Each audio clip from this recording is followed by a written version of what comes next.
લીમખેડા અને દુધિયાની વચ્ચે આવેલ વાંકડી નદી પર બનાવવામાં આવેલ બ્રિજ લગભગ 65 થી 70 વર્ષ જૂનો છે. ગયા વર્ષે જ તેનું સમારકામ કરવામાં આવ્યું હોવા છતાં પુલની ઉપરથી ભારે વાહન જતા પુલ આખો ધ્રુજારી મારતો હોય છે. આજે મીડિયાની ટીમે આ પુલનો વિડીયો કેમેરામાં કેદ કરી તંત્રને ઢંઢોળવાનો પ્રયાસ કર્યો છે. હવે સવાલ એ રહ્યો છે કે ગયા વર્ષે જો પુલની મરમ્મત થઈ હોત તો આવી દશા કેમ છે? પુલની કોને પાપે આવું થઈ રહ્યું છે? હમણાં જ મહીસાગર નદીના ગંભીરા બ્રિજમાં 20 લોકોનો ભોગ લીધો ત્યારે તંત્ર હજુ પણ ઊંઘમાં છે. હજુ વધારે લોકોના જીવ લેવા જાણે રાહ જોવાઈ રહ્યું છે.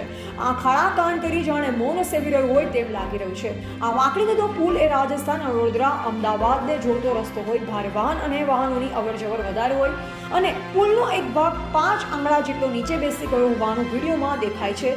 તો પુલની તાત્કાલિક તપાસ કરી અને યોગ્ય કાર્યવાહી કરવા લોકમાંગ ઉઠી છે. રિપોર્ટર ગોવિંદ પટેલ.